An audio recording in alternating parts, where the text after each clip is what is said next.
Hello everyone, welcome to Krishna study point.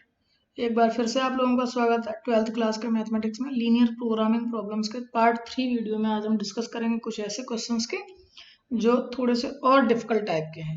Part second में हम already linear programming problems को discuss कर चुके हैं और काफ़ी क्वेश्चन हमने जो कि आपके एक्सरसाइज के हैं वो सारे डिस्कस कर लिए हैं, और आशा करता हूँ कि आप सब लोगों ने वो क्वेश्चन किए होंगे। उसका लिंक आपको डिस्क्रिप्शन बॉक्स में मिल जाएगा। तो चलिए शुरू करते हैं आज की वीडियो को, जहां हमने इससे पहले वाली वीडियोस में ये जाना था कि ऑप्टिमाइज फंक्शन एक हमारे पास होगा और उसमें या तो मैक्सिमम प्रॉब्लम होगी या मिनिमम प्रॉब्लम होगी। ठीक है, इसी के साथ साथ कंस्टेंट होंगे, मैक्सिमम जेड होगा या मिनिमम जेड होगा। इसी के साथ साथ कंस्टेंट होंगे जिनमें एक्स और वाई दोनों कैसे होंगे, पॉजिटिव होंगे, और कंस्टेंट जो हैं वो लेस देन साइन के साथ में या ग्रेटर देन साइन के साथ में होंगे। ठीक है, तो इस तरीके की लीनियर इक्वेशंस पर हमने अब तक काम किया था, और साथ ही साथ में हमने देखा था कि जो ग्राफ अगर आ रहा है, मान लीजिए एक लाइन इस तरीके की थी, एक लाइन इस तरीके की थी, और ये एरिया हमारा फीजिबल रीजन था। ठीक है, तो इसके कॉर्नर पॉइंट्स पर हमारा सॉल्यूशन मिल रहा था। ए बी सी डी अगर इस तरह से इसको कर दें तो ये कॉर्नर पॉइंट्स पर हमारा फीजिबल सॉल्यूशन मिल पा रहा था। 4 हमारे पास कॉर्नर पॉइंट थे, और उन 4 के हिसाब से हमने क्या कर लिया होता था कि हमने पॉइंट पर जेड की वैल्यू जो भी रहती थी उसको हम ले लेते थे, और उसमें हम देख लेते थे कौन सी वैल्यू मैक्सिमम है और कौन सी वैल्यू मिनिमम है। ठीक है, तो यहाँ तक इस तरीके से हमने अब तक काम किया था। अब हम देखेंगे उससे भी आगे की कुछ प्रॉब्लम्स को, उसमें किस तरीके से कंस्टेंट्स नंबर ऑफ बढ़ेंगे, ज़्यादा होंगे, या किस तरीके से उसके क्वेश्चंस को करेंगे। ध्यान देने वाली बात यह है कि ये चैप्टर बहुत ज़्यादा इंपॉर्टेंट है, क्योंकि इसमें बड़े नंबर के ही क्वेश्चन पूछे जाते हैं अक्सर करके। ठीक है, तो चलिए शुरू करते हैं हम आज का पहला क्वेश्चन। एक आहारविद दो भोज्यों पी और क्यू का उपयोग करते हुए एक विशेष आहार तैयार करता है। भोज्य पी का प्रत्येक पैकेट, जिसमें 30 ग्राम अंतर्विष्ट है, में कैल्शियम के 12 मात्रक और लौह तत्व के 4 मात्रक, कोलेस्ट्रॉल के 6 मात्रक और विटामिन ए के 6 मात्रक अंतर्विष्ट हैं, जबकि उसी मात्रा के भोज्य के क्यू के पैकेट में कैल्शियम तत्व के 3 मात्रक, लौह तत्व के 20 मात्रक, कोलेस्ट्रॉल के 4 मात्रक और विटामिन ए के 3 मात्रक अंतर्विष्ट हैं। आहार में कम से कम 240 मात्रक कैल्शियम है, लौह तत्व के कम से कम 240 मात्रक कैल्शियम है, और लौह तत्व के कम से कम 460 मात्रक, और कोलेस्ट्रॉल के अधिक से अधिक 300 मात्रक अपेक्षित है। देखिए, आप जब भी इस प्रकार का बड़ा सवाल आए तो एक बार उस पूरे के पूरे क्वेश्चन को पढ़ जरूर लीजिए। ठीक है, ये मेरा अपना अनुभव है कि आपको वो क्वेश्चन पहले पढ़ लेना चाहिए, तभी आप उससे आगे क्वेश्चंस को पढ़ें या करें। ठीक है, ऐसा करने से आपको आसानी होगी।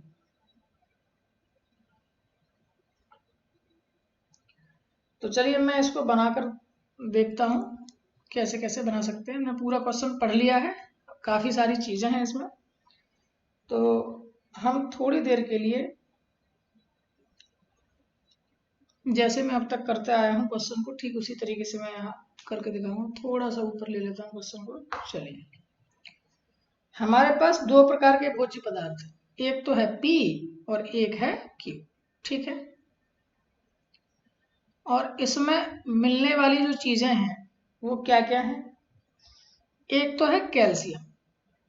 ठीक है, यहां पर मैं इसको लिख लेता हूं कैल्शियम। एक है आपका लौह अयस्क। ठीक है, लौह अयस्क। ठीक है, एक है आपका कोलेस्ट्रॉल और एक है विटामिन ए। एक है आपका कोलेस्ट्रॉल और एक है विटामिन ए। ठीक है, ये 4 चीजें आपके भोज्य पदार्थों में मिली हुई हैं। ठीक है, अब क्वेश्चन को पढ़ते चलते हैं और उसी के हिसाब से चीजों को लिखते चलें। ठीक, तो सबसे पहले अगर हम देखें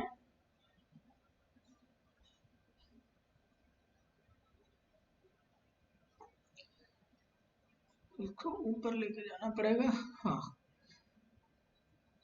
भोज्य पी का प्रत्येक पैकेट जिसमें 30 ग्राम अंतर्विष्ट में कैल्शियम के 12 और लौह तत्व के 4 हैं, कोलेस्ट्रॉल के 6 हैं, कैल्शियम के हैं 12, लौह तत्व के हैं 4, कोलेस्ट्रॉल के हैं 6 और विटामिन ए के भी हैं 6। ठीक है, जबकि क्यू में कैल्शियम के हैं 3, लौह तत्व के हैं 20, कोलेस्ट्रॉल के हैं 4 और विटामिन ए के हैं 3 मात्रा। आहार में कम से कम 240 मात्रक कैल्शियम होना चाहिए। अब देखो, इसी को समझने की जरूरत है, कम से कम 240 मात्रक होना चाहिए, तो यानी ये ज्यादा भी हो सकता है 240। लौह तत्व के कम से कम 460 होने चाहिए, यानी greater than equal to 460। Cholesterol के अधिक से अधिक 300 मात्रक, यानी इससे कम ही रहेंगे 300। और विटामिन ए को न्यूनतम करना है। ओके, प्रत्येक भोज्य के कितने पैकेटों का उपयोग किया जाए ताकि आहार में विटामिन ए की मात्रा न्यूनतम किया जा सके। आहार में विटामिन ए की मात्रा का अधिकतमीकरण करने के लिए प्रत्येक भोज्य के कितने पैकेट, दोनों चाहिए भाई। विटामिन ए का मैक्सिमम भी चाहिए और मिनिमम भी चाहिए, और आहार में विटामिन ए की अधिकतम मात्रा क्या है ये भी आपको चाहिए। ठीक है, तो यहां से अब आपको एक चीज समझ में आ रही होगी कि जेड वाला जो फंक्शन है वो ये बनेगा। ठीक है, ये वाला जेड वाला फंक्शन बनेगा। एक बार आपसे मिनिमम के लिए कहा गया है और एक बार आपसे मैक्सिमम के लिए कहा गया है। ठीक है, यहां तक तो कोई समस्या मेरे ख्याल से नहीं बनेगी। तो चलिए पहले तो कंस्टेंट ले लेते हैं। ठीक है, और उस हिसाब से फिर हम जेड को डिफाइन कर लेंगे। अगर हम ये मान लें कि पी टाइप के एक्स पैकेट बनाए जाते हैं, क्यू टाइप के वाई पैकेट बनाए जाते हैं, तो इसमें यूनिट सभी एक जैसी थी ना। हाँ, मात्रक लिया गया, कोई समस्या नहीं है। तो बनाइए अभी कंस्टेंट। आपको मिनिमम जेड चाहिए, minimum Z of 6x plus 3y। पहला कंस्टेंट आपको दिया गया है 12x plus 3y is greater than and equal to 240। ठीक है, ये 1 हो गया। दूसरा आपके पास बना है 4x plus 20y is greater than and equal to 460। तीसरे की अगर बात करें तो 6x plus 4y is less than and equal to 300। ठीक, 3 कंस्टेंट हो गए। कंडीशन आपको दे ही देनी है, x और y दोनों के दोनों कैसे होंगे, पॉजिटिव होंगे। ठीक है, यानी नेगेटिव आप नहीं दे सकते हैं। क्या नहीं दे सकते हैं नेगेटिव? नेगेटिव आप नहीं दे सकते हैं नंबर ऑफ पैकेट, है ना। ये थोड़ी कहेंगे कि आप माइनस के 4 पैकेट बन रहे हैं। ठीक है, तो इसका आपको ध्यान रखना है। चलिए, यहां तक बात क्लियर हो गई। अब ये सारे कंस्टेंट आपके पास आ गए हैं और ऑप्टिमल फंक्शन भी आपके पास आ गया है। तो अब आपको क्या करना है, अब आपको सिंपली इसको क्या करना है, सॉल्व करना है। ठीक है, अब आप चाहेंगे तो मैं इसे सॉल्व भी कर सकता हूं। इस क्वेश्चन को अगर आप देखना ही चाहते हैं मिनिमम और मैक्सिमम, तो चलिए हम देख लेते हैं, जल्दी से इसको बनाते हैं। ठीक है, कंस्टेंट हमारे पास है ही, मिनिमम जेड है और इसी के बाद फिर मैक्सिमम भी करना है। तो पहली इक्वेशन मुझे लग रहा है इसको और छोटी छोटी इक्वेशन में कन्वर्ट कर लिया जाए तो वो ज़्यादा अच्छा रहेगा। 3 से डिवाइड हो सकता है पहली इक्वेशन, तो 3 से डिवाइड कर लीजिए, तो ये बन जाएगा आपका 4x plus y is greater than and equal to 80। ठीक है, ये पहली इक्वेशन बन गई है। 4 से इसको डिवाइड कर लीजिए, तो x plus 5y is greater than equal to, और ये आपका 4 1 जा 4, 4 से डिवाइड कर रहे हैं ना, तो फिर 4 1 जा 4 और 1 1 5। ठीक है, ये आपका सेकंड हो गया है।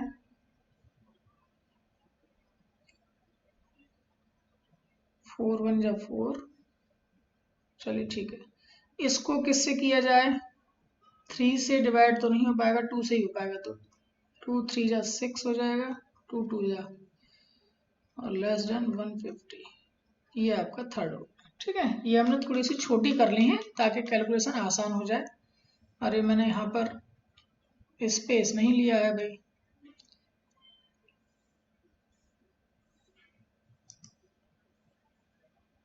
चलिए स्पेस नहीं लिया है तो कोई बात नहीं, हम यहाँ थोड़ा सा कर लेते हैं और इस क्वेश्चन को फिर बाद में बना लेंगे, ठीक है, या यहीं कहीं ऊपर ही बना लिया जाए। चलिए यहाँ मैं बना लेता हूँ थोड़ी देर के लिए।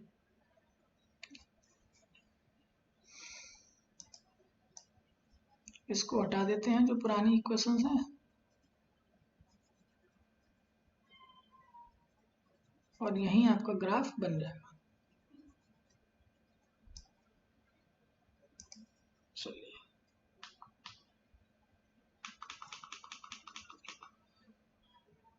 तो मैं डायरेक्ट ग्राफ बना रहा हूँ, ठीक है। ये आएगा आपका, इसके लिए जो पॉइंट्स आएंगे वो यहीं पर लिख ले रहा हूँ मैं। एक्स को अगर 0 रखेंगे तो वाई की वैल्यू आएगी 80, और वाई को अगर 0 रखेंगे तो एक्स की जो वैल्यू आएगी वो आएगी 20, ठीक है। तो यानी कि 0,80 और 20,0 ये पॉइंट्स हैं। तो ये 20, 40, 60, 80 ये मान लिया जाए, तो ये आपका 0,80 पॉइंट हो गया, 0,80, और ये आपका 20, ठीक है। ये इनको मिलाने वाली लाइन होगी, ये लाइन आपकी 1 हो गई, और इससे ग्रेटर देन की कही जा रही है बात, यानी कि इससे ऊपर वाला एरिया होगी, ठीक है। इसी तरीके से x + 5y इसके लिए बनाते हैं। तो x को 0 रखेंगे तो y की वैल्यू आएगी 3, और y को अगर 0 रखेंगे तो x की वैल्यू आएगी 115। बहुत अंतर आ रहा है। x को 3 यहाँ कहीं लेना पड़ेगा हमको, और y पर जो x पर है तो ये 0,3 यहाँ आएगा, और x पर 20, 40, 60, 80, 100 यहाँ कहीं पॉइंट आएगा ये, ठीक है। बहुत ज़्यादा गड़बड़ सा फिगर बन रहा है। ये लीजिए, ये सेकंड लाइन को, ठीक है, छोटा बनाया है इसलिए थोड़ा सा कम दिख रहा होगा आपको। अब इससे भी ऊपर वाला एरिया, ठीक है। नीचे की बात करें इसको, तो ये x को जैसे 0 रखेंगे आप तो y की वैल्यू आएगी 75, और y को 0 रखेंगे तो 50 आएगी वैल्यू x की, ठीक है। तो ये आ जाएगा आपका 75 यहाँ कहीं आएगा, और 50, ये 20 था आपका, तो ये 40, ये 50 यहाँ कहीं आएगा। ये लीजिए, ठीक है। इससे नीचे वाला, तो ये जो एक ट्राइंगल बन गया आपका, ये वाला, ये इतना जो ट्राइंगल बना है, इसमें फीजेबल रीजन है ये, इसमें आपका आंसर आएगा। इसका मतलब सिंपल सी बात कि एक तो 1 और 2 का कटिंग पॉइंट चाहिए, एक 2 और 3 का कटिंग पॉइंट चाहिए, और एक जो है 1 और 3 का कटिंग पॉइंट चाहिए। तीनों के कटिंग पॉइंट पर ही आपका आंसर आना है, ठीक है। तो यहीं पर आप लिख लीजिए इनके कटिंग पॉइंट्स को निकाल करके। लाइन आपके पास 1, 2, 3 लिखी हुई है, इनको सॉल्व करके और कटिंग पॉइंट आप इनके निकाल लीजिए, वही आपके आंसर्स आ जाएंगे। मैं यहाँ पर पॉइंट लिख लेता हूँ, इनको ए बी सी कह देता हूँ, ए, फिर ये बी, और ये सी, ठीक है।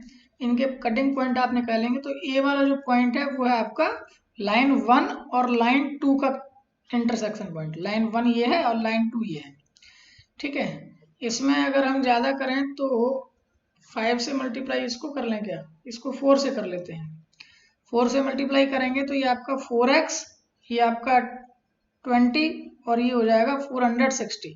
तो इससे ये कट ही जाएगा, 15y बचेगा, यानी कि 15y इक्वल्स टू ये आपका 460 होगा। तो 460 में से 80 माइनस करेंगे आप तो 380 ही बचेगा, और 380 को डिवाइड कर देंगे तो ये आपका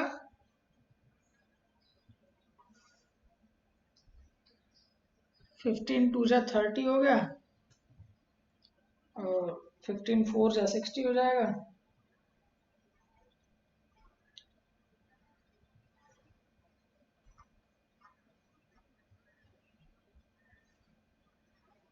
कुछ गड़बड़ हो गया है शायद। ये आपका पॉइंट आएगा 20 आएगा, ठीक है। ठीक करिएगा इसको, 300 के आसपास बच रहा होगा, ठीक है। तो ये जो पॉइंट आपका आएगा वो आ जाएगा आपका 15,20। ठीक है, मैं डायरेक्ट लिखे लेता हूँ ये पॉइंट। और बी जो पॉइंट आएगा आपका, जो कि 3 और 2 का इंटरसेक्शन पॉइंट है, तो उसको आप सॉल्व करेंगे तो वो आपका आएगा 40,15। और सी को अगर आप निकालना चाहेंगे तो सी आएगा आपका 2,72। ठीक है, इस तरीके से।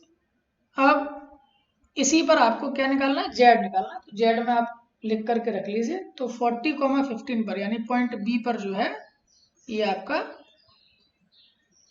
मैक्सिमम आ जाएगा, और जिस पर मिनिमम चाहिए तो वो 2,72 पर मिनिमम भी आ जाएगा।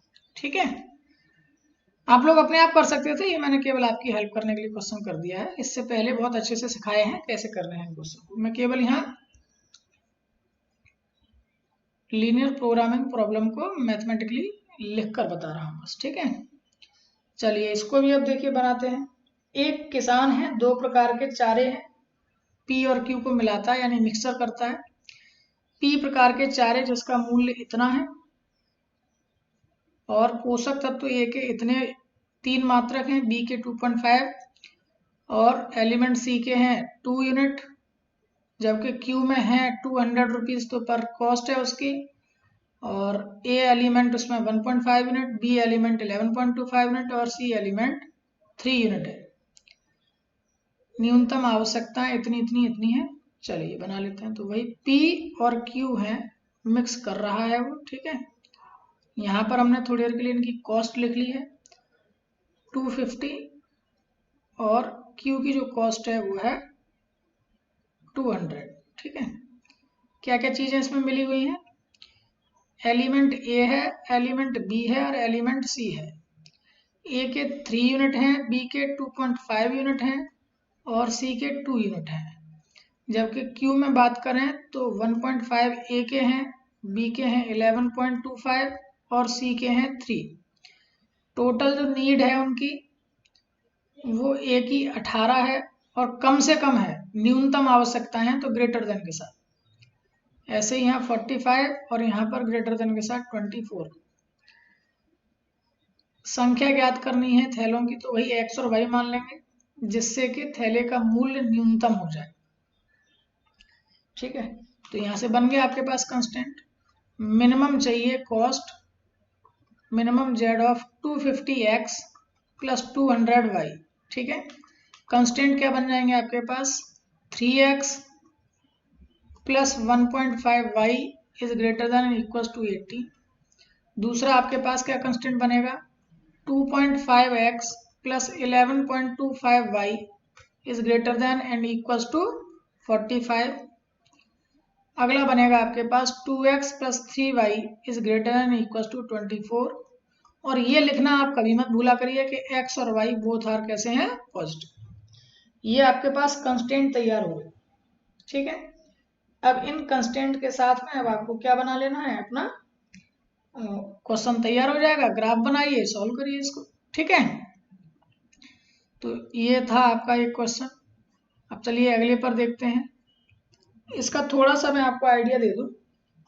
जो ग्राफ है ना, क्योंकि सारे के सारे कंस्टेंट जो है वो ग्रेटर देन के आ रहे हैं, तो ग्राफ जो है वो कुछ इस तरीके से बनेगा। मान लीजिए ये लाइन 1 बन गई, ये लाइन 2 बन गई, ये लाइन 3 बन गई। तो इनको करते हुए, टच करते हुए ये ऊपर वाला ये वाला एरिया जो है वो बनेगा आपका फीजिबल रीजन। तो ऑब्वियसली बात है कि इस तरह के रीजन में हम मैक्सिमम नहीं फाइंड कर सकते। हम क्या फाइंड कर सकते हैं, केवल मिनिमम फाइंड कर सकते हैं। तो वो 3 कॉर्नर पॉइंट या तो ये या ये या ये, इसमें से किसी पर आ रहा होगा, वहीं पर आपको देखने को मिल जाएगा। ठीक है, चलिए अब आगे वाला क्वेश्चन देखते हैं। एक आहारविद 2 प्रकार के भोज्य एक्स और वाई को इस प्रकार मिलाना चाहता है कि मिश्रण में विटामिन ए की कम से कम 10 मात्रक 2 हैं, और उसी तरीके से मिला रहा है। चलिए यहाँ इन्होंने बना ही लिया है, इसको मैं यहीं पर बना देता हूँ। ठीक है, ए की कम से कम 10 मात्रक, विटामिन बी की कम से कम 12, और विटामिन सी की 8 मात्रक हो। ठीक है, तो इसी टेबल के नीचे मैं लिख लेता हूँ। इसके लिए मैक्सिमम 10 कहा गया है, कम से कम 10 मात्रक तो हुई यानी कि greater than and equal to 10। और ये 12 और ये है आपका 8, ठीक है। 1 किलोग्राम भोज्य में विटामिन की मात्रा निम्नलिखित सारणी में दी गई है, ठीक है। भोज्य एक्स के 1 किलोग्राम का मूल्य 16 है, ठीक है, यहाँ 16 लिख लीजिए, और वाई का 20 है, न्यूनतम मूल्य चाहिए, बन गया, ठीक है। देखिए कितना आसान बन गया। मिनिमम जेड चाहिए, कितना हो जाएगा वो 16x प्लस 20y, यही तो कॉस्ट था। अब विटामिन ए के लिए कंस्टेंट बना लीजिए, तो कितना बनेगा इसका, x plus 2y is greater than and equal to 10, ये पहला कंस्टेंट बना। 2x plus 2y greater than equal to 12 दूसरा कंस्टेंट बना, और 3x plus y is greater than equal to 8 ये तीसरा कंस्टेंट बना। और क्या नहीं लिखना भूलना है, x और y बोथ आर पॉजिटिव, ठीक है। तो ये कंस्टेंट आपके तैयार हो गए ऑप्टिमल फॉलो फंक्शन के साथ साथ। अब आप इसको सॉल्व करके आंसर निकाल सकते हैं। इसका भी आंसर सेम तरीके से निकलेगा, ठीक है। इसमें मैक्सिमम नहीं निकाल पा रहे होंगे हम, और मिनिमम ही निकाले। चलिए नेक्स्ट देखते हैं। एक निर्माता 2 प्रकार के खिलौने ए और बी बनाता है। इस उद्देश्य के लिए निर्माण में 3 मशीनों की आवश्यकता पड़ती है, और प्रत्येक प्रकार के खिलौने के निर्माण में लगा समय मिनटों में निम्नलिखित है। देखिए पहले से ही बना के दे दिया, ठीक है। अब मैं इसको केवल कंस्टेंट बनाने के लिए नीचे लिखे देता हूँ। प्रत्येक मशीन अधिकतम 6 घंटे प्रतिदिन के लिए उपलब्ध है, यानी कि लेस देन इक्वल टू 6 के साथ ही रहेगा, ठीक है।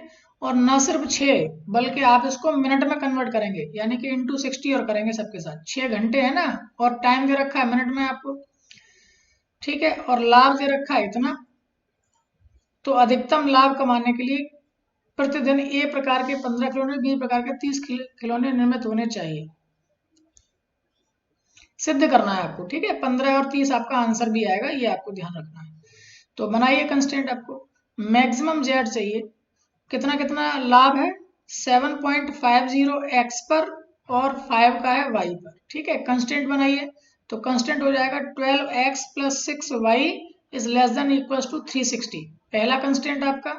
दूसरा बनेगा 18x plus 0y is less than equal to 360, दूसरा कंस्टेंट बन गया।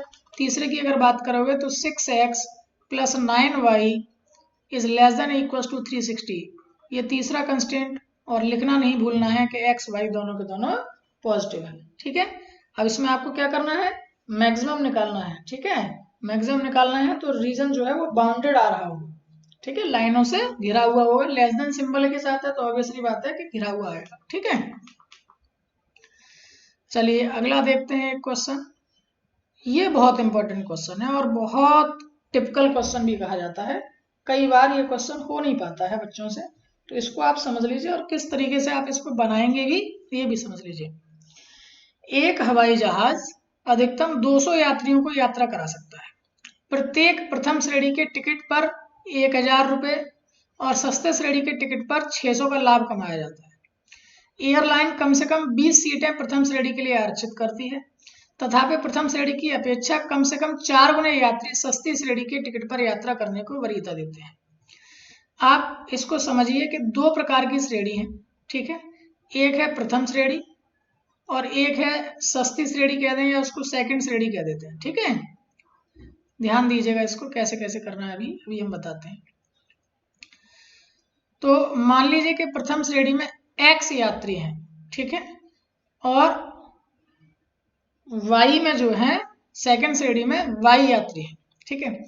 प्रत्येक प्रथम श्रेणी के टिकट पर 1000 रुपये का, और ये हो गया आपका लाभ, ठीक है। सेकंड पर है 600 रुपये का लाभ। एयरलाइन कम से कम 20 सीटें प्रथम श्रेणी के लिए आरक्षित करती है। इसका मतलब देखिए कंस्टेंट पहला आपका बन गया कि x की जो वैल्यू है वो कम से कम 20 सीटें हैं, यानी कि less greater than and equal to 20। एक कंस्टेंट यही है, यही समझने का चीज है बस इस सवाल में, ठीक है।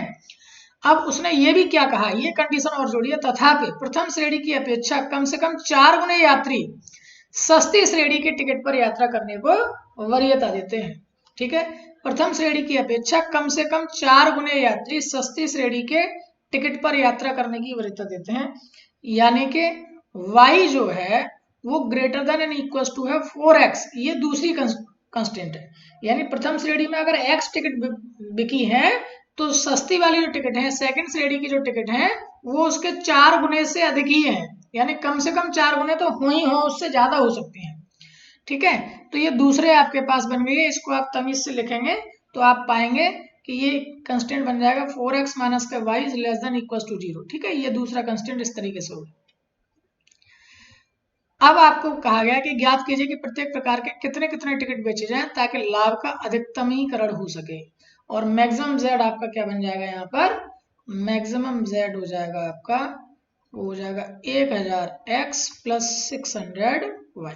ठीक है, तो देखिए यहाँ पर ये एक बहुत इंपॉर्टेंट रोल अदा करती हैं, इसलिए अब आपको इसमें थोड़ा सा ध्यान रखना है कि कैसे आपको काम करना है। यहाँ पर अब 2 इक्वेशन आपके पास बन गए हैं सीधे सीधे से। इसकी इक्वेशन में अगर आपको बनाना चाहूँ तो अगर मैं यहाँ x को 0 रखता हूँ तो y की वैल्यू भी 0 ही आएगी, और यानी y की वैल्यू जो है वो x को अगर 10 रखते हैं तो y की वैल्यू 40 हो जाएगी। ठीक है, ये आपको ध्यान रखना। अब यहाँ से अगर मैं फिगर बनाऊँ इसका तो फिर इसका फिगर कुछ इस तरीके से बनेगा, x इक्वल टू 20 की लाइन, ये मान लीजिए मैंने 10 लिखा है, ये 20 है, तो ये लाइन होगी 20 की। ठीक, और 0,0 और 10,40, तो ये 10, 20, 30, 40, यानी कि ये पॉइंट इससे होकर के जा रही होगी ये लाइन ऐसे। ठीक है, ये यहाँ कट हो रहा होगा। अब इससे कौन सी वाली लेनी है, तो इसको आप 0,0 रख करके देखिए, तो 0,0 ग्रेटर देन गलत बात है, यानी कि इससे तो इधर वाला एरिया लेना है। ठीक है, और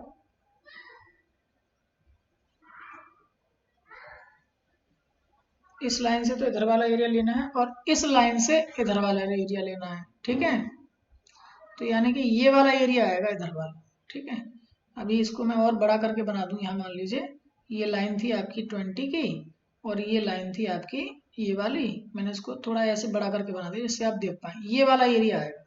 ठीक है, अभी इसमें तीसरी लाइन भी है। ठीक है, अभी बताता हूँ कौन सी है तीसरी लाइन। अब इसमें तीसरा एक कंस्टेंट जो इसको बाउंड करेगा वो ऐसे करके जाएगा, और वो क्या था, वो प्रश्न के शुरुआत में ही कंस्टेंट दिया था तीसरा, कि अधिकतम 200 यात्रियों को यात्रा करा सकता है। यानी कि x प्लस वाई जो है वो ज्यादा से ज्यादा कितने हो सकते हैं, x प्लस वाई जो है वो ज्यादा से ज्यादा हो सकते हैं 200। ये आपका तीसरा कंस्टेंट है, इन तीन से मिलकर के एक बाउंडेड रीजन बन जाएगा, उस पर फिर आप अपना मैक्सिमम ढूंढ लेंगे z को। ठीक है, चलिए एक और क्वेश्चन ले लेते हैं, क्वेश्चन नंबर 6। अब आपको आसान लगने लग गए होंगे ये क्वेश्चन, ऐसा मेरा मानना है। अब आप इजीली इन क्वेश्चंस को कर सकते हैं। ठीक है, चलिए 6 वाले को देखते हैं। 2 अन्न भंडार हैं, ए और बी की भंडारण क्षमता दे रखी है 100 क्विंटल, 50 क्विंटल। उन्हें 3 राशन की दुकानों डी, ई और एफ पर अन्न उपलब्ध कराना पड़ता है, जिनकी आवश्यकताएं क्रमशः 60, 50 और 40 क्विंटल है। भंडारों से दुकानों को प्रति क्विंटल परिवहन निम्न सारणी के अनुसार देय है। ये एक क्वेश्चन एनसीईआरटी में दिया हुआ है, उसी तरीके से आप इसका फिगर आउट बनाइएगा, तभी पॉसिबल है कि आप आसानी से इन कामों को कर सकते हैं। ठीक है, तो इसके क्वेश्चन को तैयार करने के लिए आपको एक अलग से टेबल और बनानी पड़ेगी, इसी से काम नहीं चलेगा। ठीक है, हम यहाँ पर लिखे लेते हैं, एक तरफ तो लिख लेते हैं दुकान, ठीक है, और एक तरफ लिख लेते हैं भंडार। ठीक है, इधर हम ले लेते हैं दुकानें और इधर ले लेते हैं भंडार। ठीक है, इस तरीके से लिख लेते हैं। चलिए, ये तो गलत लिख लिया हमने, ये भंडार लिख लेते हैं ऐसे करके ऑब्लिक करके, और ये ऐसे लिख देते हैं। ठीक, अब ठीक है, यानी कि ए और बी ये तो है आपके भंडार। ठीक है, और दुकान जो है वो है डी, ई और एफ। अब ध्यान से समझिएगा कि इनकी वैल्यूज में कैसे लिख रहा हूं। ए और बी की भंडारण क्षमता 100 क्विंटल और 50 क्विंटल है, ये आपको ध्यान रखना है कि ये 100 क्विंटल ही दे सकता है और ये 50 क्विंटल ही दे सकता है। ठीक है, जबकि डी, ई और एफ पर अन्न उपलब्ध कराना पड़ता है, जिनकी आवश्यकताएं 60, 50 और 40 तो हैं ही, 60, 50 और 40 तो हैं। अब हमको आगे काम करना है। चलिए कैसे कैसे अब देखिए फिल करेंगे। सबसे पहले इसको एक्स वाई में हमको सवाल को बनाना पड़ेगा, ठीक है, और उसी हिसाब से हमको डिस्ट्रीब्यूट भी करना पड़ेगा। सपोज कीजिए कि डी दुकान ने ए वाली दुकान से x किलोग्राम अनाज ले लिया है, ठीक है, या x क्विंटल अनाज ले लिया है। तो अब वो बी से कितना क्विंटल अनाज लेगा? बी से वो 60 माइनस एक्स लेगा, क्योंकि वो 60 किलोग्राम 60 क्विंटल ही अपने पास रख सकता है, ठीक है। क्लियर है वाली बात? इसी तरीके से अगर ई वाली दुकान ने इससे वाई ले लिया है तो ये कितना लेगा? फिर ये 50 माइनस वाई लेगा, ठीक है। इसको ध्यान से समझिएगा, बहुत अच्छे से समझिएगा, तभी चीजें आपको एकदम क्लियर से हो पाएंगी, ठीक है। अब एफ की बारी है। अब अगर हमने एक और वेरिएबल ले लिया जेड, तब फिर सवाल को निकालना बहुत मुश्किल हो जाएगी। अब हमको इन्हीं वेरिएबल से काम चलाना है। अब एक बात बताइए, ए भंडारण ने जिसके पास 100 क्विंटल था, उसने x क्विंटल दे दिया और y क्विंटल दे दिया, तो इसको कितना दे पाएगा?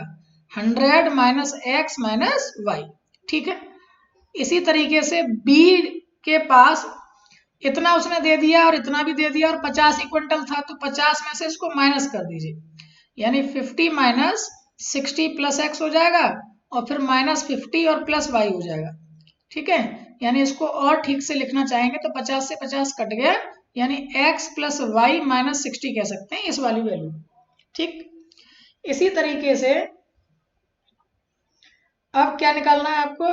b की वैल्यू निकालनी है ना, यहां पर। तो यहां पर भी कितना हो चुका होगा?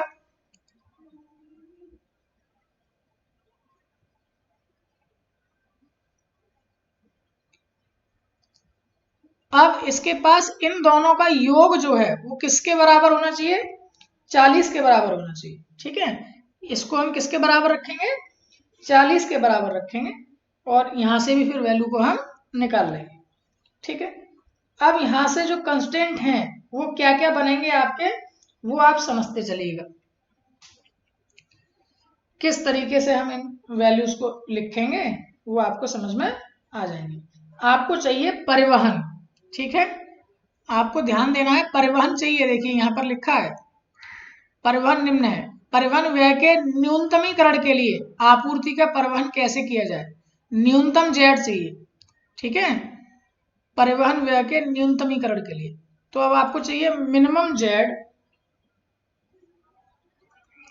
मिनिमम जेड चाहिए। किस किस के हिसाब से चाहिए? लिखते चलिए इसमें जो जो आपका खर्चा हो रहा है परिवहन में। डी का हो रहा है 6, तो एक्स, ठीक है, plus 4 into 60 minus X plus 3y plus 2 times of 50 minus Y plus 2.50 multiply by 100 minus X minus Y, और प्लस कौन आएगा? 3 से मल्टीप्लाई करते हुए x प्लस वाई माइनस 60। ये आपका आ गया सर z, ठीक है। ये अब एक फंक्शन बना है आपका, ऑप्टिमल फंक्शन बन गया है, z बन गया है। क्लियर? ये बन गया है z। अब यहां से कंस्टेंट के लिए भी बना लीजिए। अब यहां से आप कंस्टेंट को बनाएंगे तो आप इजीली देख पाएंगे आसानी से। ये z आपका बन गया।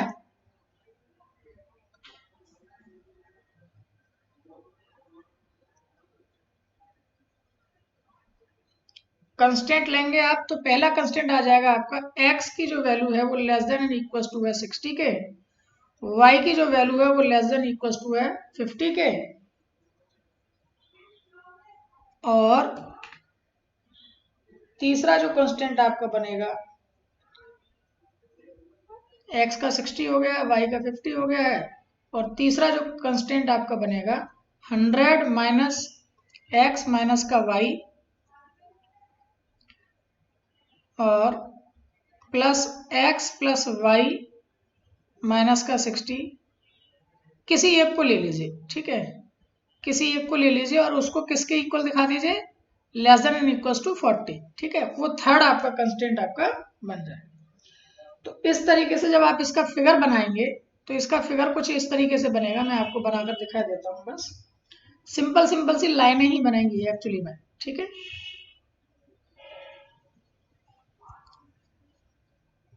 एक लाइन आपकी बनेगी x इक्वल टू 60 से, ठीक है, ये आपका x इक्वल टू 60 वाला हो गया। एक लाइन बनेगी आपकी y इक्वल टू 50 से, ये आपका y इक्वल टू 50 का हो गया है।